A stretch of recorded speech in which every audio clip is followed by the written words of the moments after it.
जय भारत। कैसे हो आप लोग? लास्ट वाली क्लास में हमने कंपोजिट फंक्शन ले लिया है। एक फंक्शन ये बीच में रह गया था, आइडेंटिकल फंक्शन, उसको पहले ख़त्म कर लेते हैं। मतलब बहुत ही इजी टॉपिक है वैसे। अब डोमेन और रेंज के ऊपर डिपेंड है वैसे। ओके, तो F X and G X जो होता है, अगर ये आइडेंटिकल फंक्शंस हैं, ये अगर दोनों आइडेंटिकल फंक्शंस हैं, आइडेंटिकल में ही सब कुछ आ गया वैसे। आइडेंटिकल मतलब ही समझ में आना चाहिए आपको उसके वर्ड से ही, कि दो फंक्शन जो है सेम होना चाहिए। सेम का मतलब क्या होता है देख लो अभी। तो F of X and G of X अगर आइडेंटिकल है तो इसका मतलब ये होना चाहिए कि उसके जो डोमेन्स हैं, मतलब एफ का डोमेन निकालेंगे हम लोग और जी का डोमेन निकालेंगे, ये दोनों एग्जैक्ट मैच होना चाहिए। Domain of function F and domain of function G, ये दोनों एग्जैक्ट मैच होना चाहिए। सेकेंड सेकेंड में क्या, उसके जो रेंज आएंगे, एफ का जो रेंज आएगा और जी का जो रेंज आएगा, मतलब एफ ऑफ एक्स का रेंज और जी ऑफ एक्स का रेंज, वो भी दोनों एग्जैक्ट मैच होना चाहिए। मतलब इसमें भी कोई एक्स्ट्रा एलिमेंट नहीं होना चाहिए और इसमें भी कोई एक्स्ट्रा एलिमेंट नहीं होना चाहिए जो कि एफ में ना हो। तो ये दो चीज़ें है कि मस्ट है कि उनके डोमेन जो है सेटिस्फाइड होना चाहिए, एक दूसरे के बराबर ही आना चाहिए। इसके बावजूद दोनों डोमेन अगर सेम होते भी है, मान लेता हूँ जैसे कि मैं एक ग्राफ ऐसा बना रहा हूँ, एक जो फंक्शन है मैं इस टाइप का ले लेता हूँ। यहाँ पे -1 से लेकर +1 के बीच में, और इतना ग्राफ ये वाला, मतलब +1 पे वैल्यू आ रही है +1 और -1 पे वैल्यू आ जाएगी -1। ये एक फंक्शन है। डोमेन कितना है इसका? -1 से +1। और रेंज कितना हो गया? रेंज भी हो गया -1 से +1। ओके, ये हो गया डोमेन और ये हो गया रेंज। ओके, आगे दूसरा एक फंक्शन ले लेते हैं हम लोग। ठीक है, यहाँ से एक और फंक्शन बना लो।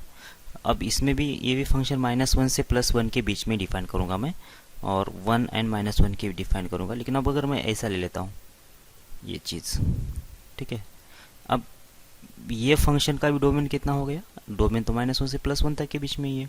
रेंज कितना हो गया? रेंज भी हो गया -1 से +1 तक के बीच में ही। अब ये दोनों का डोमेन सेम है, रेंज सेम है, क्या ये फंक्शन आइडेंटिकल है? क्या ये फंक्शन आइडेंटिकल नहीं है। क्यों नहीं है? क्योंकि इसके हर एक वैल्यू पे जो वैल्यू आ रही है, मतलब 0 पे जो वैल्यू तो 0 है, लेकिन 0 के आगे जब जाऊंगा तो इसमें पॉजिटिव वैल्यू आ रही है और इसमें नेगेटिव वैल्यू आ रही है, तो ये आइडेंटिकल नहीं होंगे। तो इसलिए जो तीसरी कंडीशन है बहुत ही काम की है। मतलब ये दोनों फंक्शन आइडेंटिकल होने के लिए एफ ऑफ अल्फ़ा की वैल्यू और जी ऑफ अल्फ़ा की वैल्यू दोनों मैच भी करना चाहिए। मतलब जहाँ पे भी हम लोग देख रहे हैं वैल्यू, इस फंक्शन से जो वैल्यू आएगी वही वैल्यू इस फंक्शन से आना चाहिए, तब जाके दोनों फंक्शन क्या होंगे?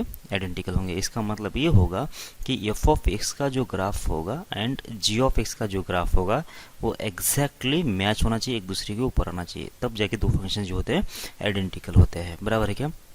यहाँ पे क्या लिखा है?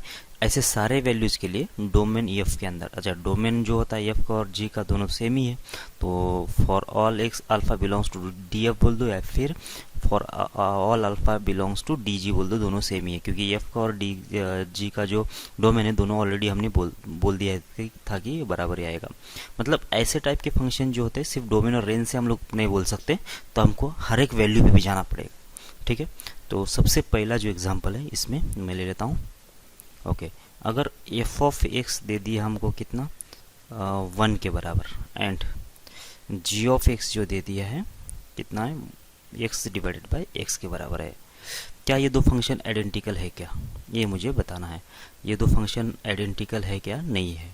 ठीक है, सबसे पहले ये जो फंक्शन है पहला, उसका जो डोमेन और रेंज मालूम है अपने को। पहले का डोमेन कितना आ जाएगा? इसका डोमेन आ जाएगा आर, क्योंकि कोई दिक्कत ही नहीं इसको, और रेंज में आएगा सिंगल 1 एलिमेंट ऐसे। अब यहाँ पे आ जाते हैं, इसका जो डोमेन है कितना आएगा? इसका नेचुरल डोमेन है r-0, क्योंकि डिनोमिनेटर ये कहाँ पे हो रहा है? 0 पे डिफाइन नहीं करेंगे तो r-0 हो गया। बस यहीं पे बात खत्म हो गई। ये इसका डोमेन r आ गया, इसका कितना आ गया? r-0 आ गया। ये दोनों ही मैच नहीं हुए, इसका मतलब ये फंक्शन आइडेंटिकल नहीं होना चाहिए। बराबर है क्या? ये फंक्शन आइडेंटिकल नहीं है, बराबर। लेकिन अगर मुझे आइडेंटिकल करना है, इन दोनों को अगर आइडेंटिकल करना है, यहाँ पे तो बोला गया था कि आइडेंटिकल है या नहीं, ये बस यही पूछा गया था। लेकिन अगर मुझे आइडेंटिकल करना है तो इन दोनों के डोमेन जो है वो मैच करवाना पड़ेगा। तो इसका मतलब F of X equals to 1 को मुझे डिफाइन करना पड़ेगा ऐसे, जब एक्स की वैल्यू 0 नहीं होगी तब। ये जो एक्स्ट्रा डेफिनेशन मैंने लिखा ना, उसकी वजह से क्या हुआ कि अब इसका जो डोमेन आएगा कितना आएगा? r-0 आ जाएगा। जब r-0 इसका डोमेन आ गया है, रेंज कितना है? रेंज तो सिंगल टर्म ही है वैसे, इसमें तो कुछ चेंज हुआ ही नहीं। अब देख लेते हैं। अब ये अगर फंक्शन मैंने डिफाइन कर लिया और यहाँ पे जी ऑफ एक्स कितना एक्स बाई एक्स है, इसका डोमेन कितना है, ये भी आर माइनस जीरो ही है, बराबर है क्या। अगर एक्स के लिए जीरो नहीं है तो ये आपस में ही कैंसिल हो जाएगा और इसका आंसर कितना आ जाएगा, वन आ जाएगा। और ये इसके बराबर ही दिख रहा है मुझे, सिर्फ जीरो पे डिफाइन है, बाकी सब जगह पे वन है। इसका मतलब जब मैं इसका ग्राफ निकालूंगा तो इसका ग्राफ भी कैसा आएगा कि ये वन की वैल्यू आएगी कहाँ तक, पीछे से, और आगे भी जाएगा, वन की वैल्यू कंटिन्यू करेगा, लेकिन यहाँ पे जीरो पे इसकी वैल्यू कोई भी नहीं मिलेगी, बराबर है क्या। तो ये हो गया इसका ग्राफ, यही ग्राफ हो गया इसका। तो इसका मतलब क्या आना चाहिए, दोनों एग्जैक्ट मैच होंगे, एक दूसरे के ऊपर आ जाएंगे, तो क्या होगा, ये आइडेंटिकल होगा।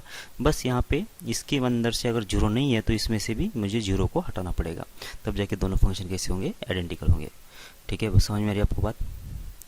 ओके, और भी कुछ क्वेश्चन कर लेते हैं।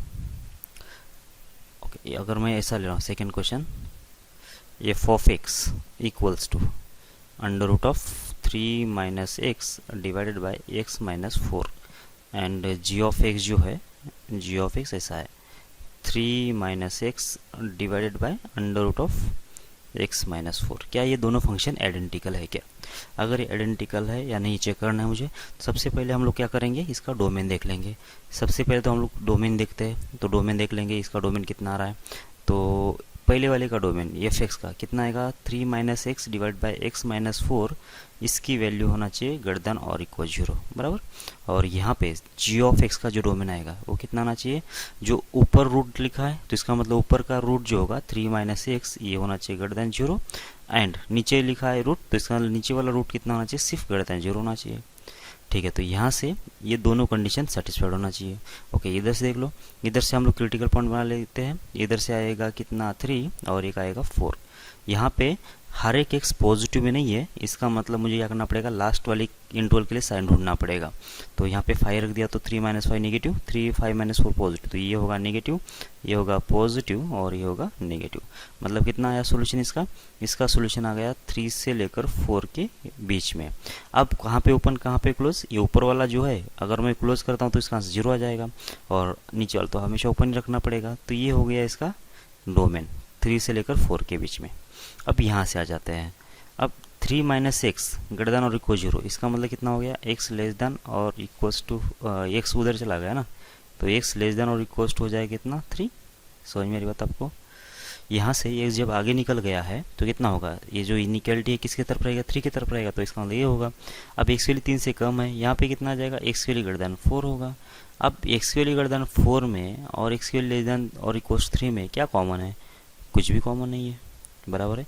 इसका मतलब इधर से ऐसा कोई एक्स है ही नहीं जो कि इस रिलेशन को सेटिस्फाइड करे, बराबर। एक तो इसको चाहिए 4 से ज़्यादा वैल्यू, इसको चाहिए कितना 4 से ज़्यादा वैल्यू, और इसको कितना चाहिए, उसको चाहिए 3 से कम वैल्यू, तब जाकर दोनों जो रूट है वो पॉसिबल होता है। मतलब ऐसा कोई वैल्यू है ही नहीं जो कि इसको सेटिस्फाइड करे दोनों साइमल्टेनियसली। तो इसका मतलब इसका कोई डोमेन, इसका तो डोमेन 5 आ रहा है, इसका तो डोमेन ये है, दोनों डोमेन मैच नहीं कर गए, मतलब ये नॉट आइडेंटिकल फंक्शन हो गए। ठीक है, समझ मेरी बात आपको। आगे बढ़ते हैं। ओके, एक और क्वेश्चन कर लेते हैं। अगर बोला गया है y equals to sine inverse of sine x, and दूसरा दे दिया y equals to sine of sine inverse. ठीक है, अब देख लेते हैं। ओके, अब ये दो फंक्शन में, ये तो थर्ड वाला प्रॉब्लम है हमारा, ये वाला फंक्शन। अब इसमें डोमेन और रेंज निकाल सकते हैं क्या। अच्छा, डोमेन जो होगा ये फंक्शन डिसाइड करेगा, और इसका साइन इनवर्स ऑफ एक्स कितना आएगा, इसका डोमेन कितना आएगा, ये तो आर होता है। नेचुरल डोमेन जो होता है साइन इनवर्स ऑफ एक्स का, वो कितना होना चाहिए, ये होना चाहिए आर। अब ये जब आर वैल्यू साइन इनवर्स ले लेगा तो ये वैल्यू कितने जनरेट करेगा, कौन, साइन एक्स, ये करेगा -1 से +1 के बीच में। जब ये -1 से +1 के बीच में वैल्यू जनरेट करेगा, ये वैल्यू कौन ले लेगा, बाहर वाला साइन इनवर्स।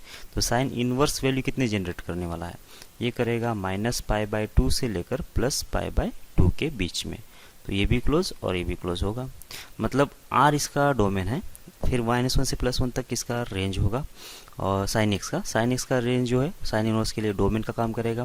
फिर ये -1 से +1 के बीच में साइन इनवर्स डिफाइन है, और इसका जो वैल्यू आएगा, साइन इनवर्स कितने वैल्यू जनरेट करने वाला है, -π/2 से लेकर +π/2 के बीच में। इसका मतलब sign inverse of sine x का जो डोमेन है कितना है, आर, टोटल रियल नंबर पे एग्जिस्ट करेगा ये, ठीक है ना। और रेंज कितना आ जाएगा, -π/2 से लेकर +π/2 के बीच में। मुझे इतना सारा कुछ बोलने की ज़रूरत नहीं थी वैसे, लेकिन ये क्वेश्चन हम लोग डोमेन रेंज में भी हम लोग डिस्कस कर चुके हैं, इसलिए मैंने बोल दिया है। अब जब इधर से आ जाते हैं ना, तो इसका जो डोमेन आएगा कितना आएगा, साइन इनवर्स ऑफ एक्स के ऊपर डोमेन डिपेंड करेगा। तो साइन इनवर्स ऑफ एक्स का जो नेचुरल डोमेन होता है कितना होता है, -1 से +1 तक, -1 से +1 तक।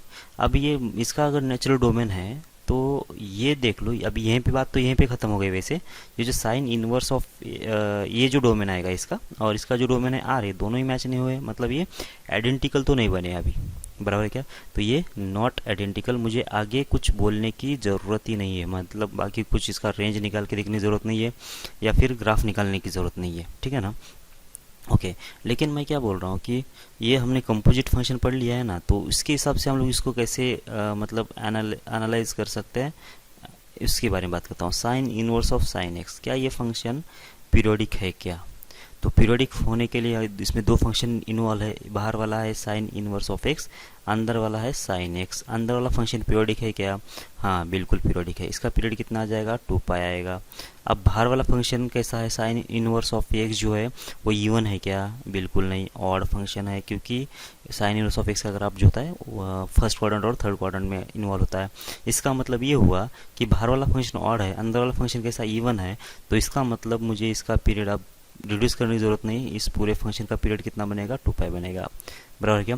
बाहर वाला फंक्शन अगर नॉन पीरियोडिक होता है और अंदर वाला फंक्शन पीरियोडिक होता है तो भी ये पीरियोडिक हो जाता है, और पूरे का पीरियड कितना आएगा, जो अंदर वाला फंक्शन था उसके बराबर रहेगा, बाहर वाला अगर ऑड होता है तो। ये हमने पढ़ लिया है, बराबर। ओके तो इसका पीरियड कितना है, 2π।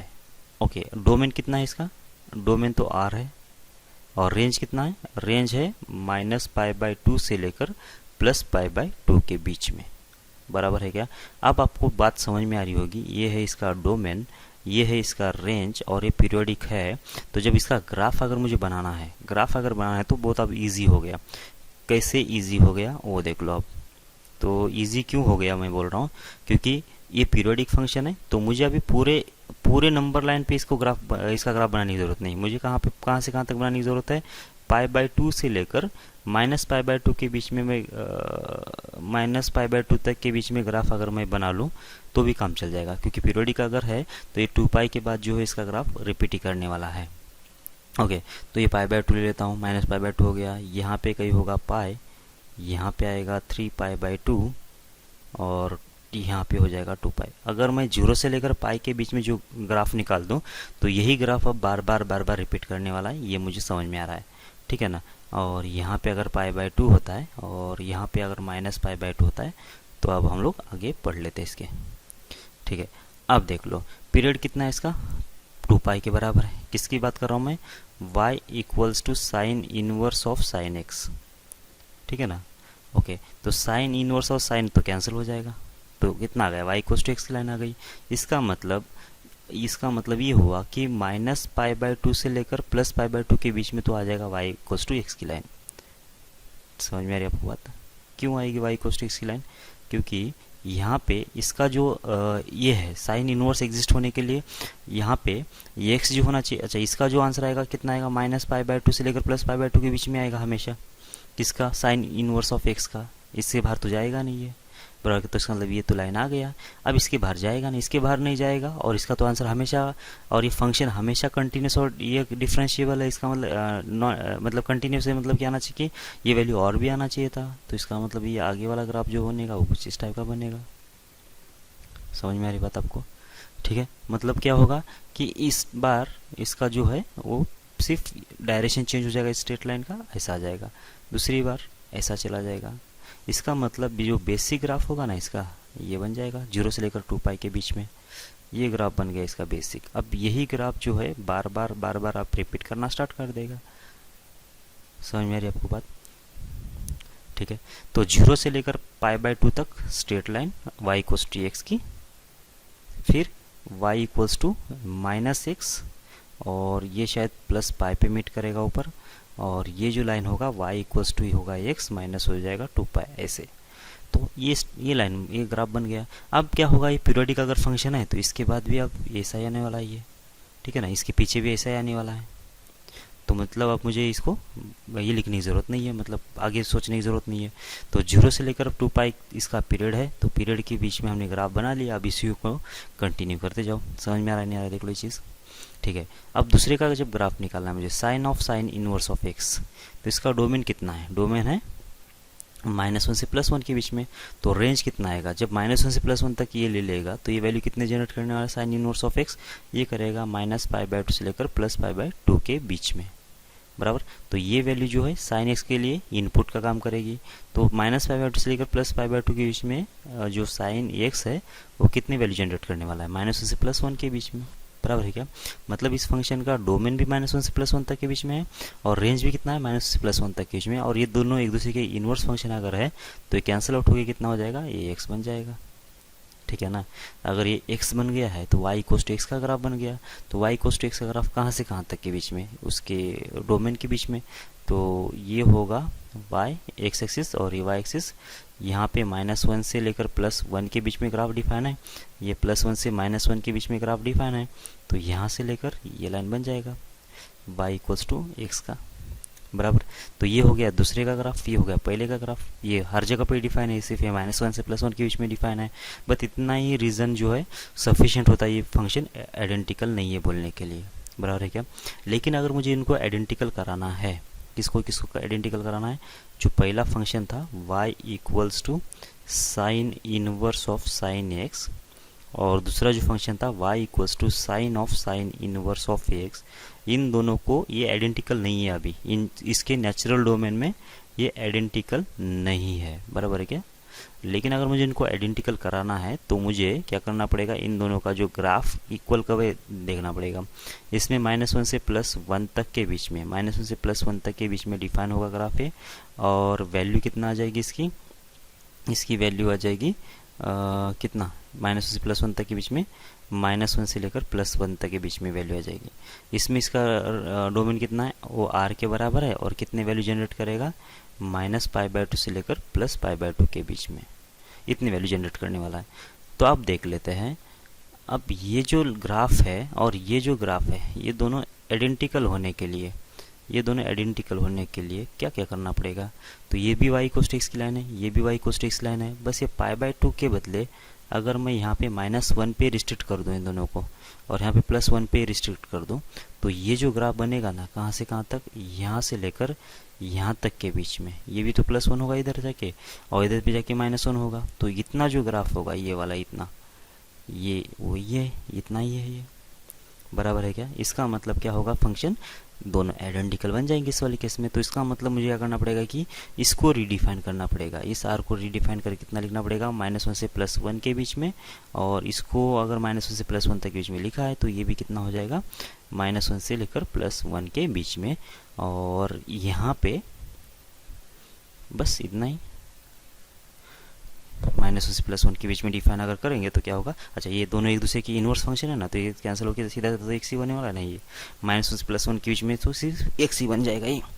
तो ऐसे आइडेंटिकल फंक्शन जो है हम लोग देखना पड़ेगा। अगर आइडेंटिकल नहीं तो आइडेंटिकल करने के लिए किसी एक के डोमेन को रीडिफाइन करना पड़ेगा, बराबर है क्या। तब जाके दो फंक्शन आइडेंटिकल बनेंगे।